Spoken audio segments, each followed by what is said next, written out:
पुण्यातील लाल महल ते जिल्हाधिकारी कार्यालयाच्या पर्यंत हा जन आक्रोश मोर्चा काढण्यात येत आहे आणि या मोर्चामध्ये सरपंच संतोष देशमुख यांचे कुटुंबीय देखील सहभागी झालेले आहेत।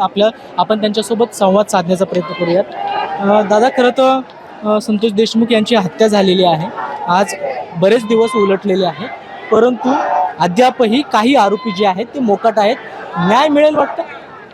आम्ही तर पहिल्या दिवसापासून म्हणतो की आम्हाला न्याय पाहिजे आणि आम्हाला विश्वास पण ठेवला पाहिजे, का तर आपण न्याय कोणाला मागणार आहोत। जी न्याय प्रक्रिया आहे, जे सरकार आहे, त्यांना आपण एवढीच विनंती करू शकतो की आम्हाला न्याय द्या आणि मग जे राहिलेले आरोपी आहेत ते पकडून, ज्यांनी सगळं हे कटकारस्थान केलं, ज्यांनी ह्या सगळ्या आरोपींना हे करायला भाग पाडलं किंवा ह्यांनी अशा प्रवृत्ती सांभाळल्या किंवा जी संघटित गुन्हेगारी आहे, जी घटना घडायच्या अगोदरपासून ते घटना घडल्यानंतर आत्तापर्यंत ज्यांनी कोणी ह्याच्यामध्ये सहभाग घेतला आहे, ज्यांनी कोणी ह्याच्यामध्ये हात आहे, त्या सगळ्यांना सह आरोपी करून आरोपीला फाशीची शिक्षा झाली पाहिजे। वाल्मिक कराड यांचा या हत्येमागं हात असल्याचा वारंवार आरोप होत आहे, परंतु पोलीस तपासात असं अद्यापही स्पष्ट झालेलं नाही। केवळ त्यांना खंडणीच्या गुन्ह्यामध्ये अटक करण्यात आलेली आहे। तर तुमची काय मागणी असेल? माझी मागणी ही आहे की सगळ्यांची नार्को टेस्ट करावी, सगळ्यांचे CDR तपासावेत, मग ही समोर येईल बाब की कोणी नेमकं ह्याच्यात कोण आरोपी आहे, मुख्य ते कोणी केलंय, 100% कळणार। म्हणजे वाल्मिक कराड या हत्येमागं आहेत असं म्हणणं आहे? माझं म्हणणं असं आहे की तपास सगळा पूर्ण झाला, ज्या आमच्या मागण्या त्या पूर्ण झाल्या, त्याच्यातनं जे तपास होईल त्या तपासातून कळणारच आहे ना आपल्याला कोण आरोपी आहे। आता हे अगोदर 7 आरोपी होते, पुन्हा आता सगळे सह आरोपी भरपूर निघालेत, मग हे संघटित गुन्हेगारी आहे।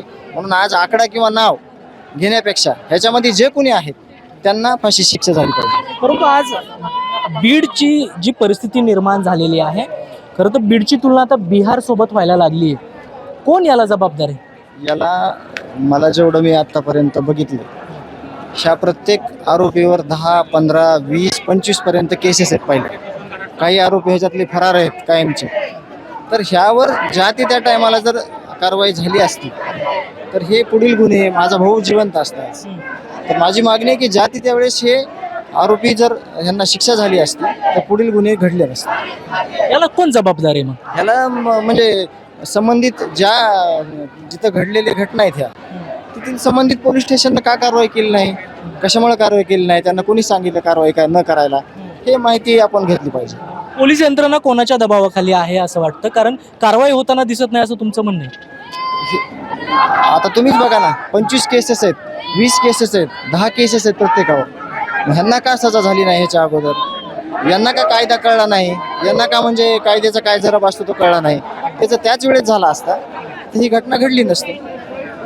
आपल्यासोबत संतोष देशमुख यांच्या कन्या देखील आहेत। ताई, काय सांगशील? खरं तर आज तू या मोर्चामध्ये सहभागी झालीस, काय वाटतं, न्याय मिळेल?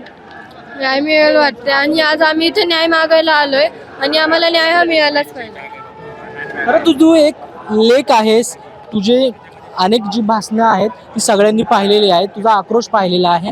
या मोर्चातून नागरिकांना काय आवाहन करशील किंवा पोलीस प्रशासनाला काय सांगशील?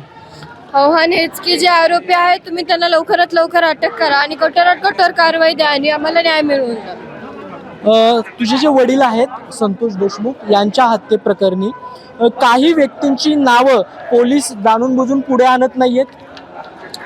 आता याबाबत तर मला काय माहित नाही, पण मी एक विनंती करते की माझ्या वडिलांची ज्याप्रमाणे हत्या झाली ती सर्वांनाच माहीत आहे आणि यामागे जे कोणी असेल, जे आरोपी असतील किंवा त्यांना मदत करणारे असतील, ते CDR नुसार तर निघतीलच, त्यांना पण सह आरोपी करून आम्हाला न्याय मिळवून दिला पाहिजे। तर हे सरपंच संतोष देशमुख यांचं हे कुटुंब होतं, त्यांचे भाऊ होते, त्यांची मुलगी होती। खरं तर त्यांना न्यायाची अपेक्षा आहे आणि उशिरा का होईना न्याय मिळेल अशी अपेक्षा त्यांनी व्यक्त केलेली आहे। कृष्णा पांचाळ, मुंबई तक, पुणे।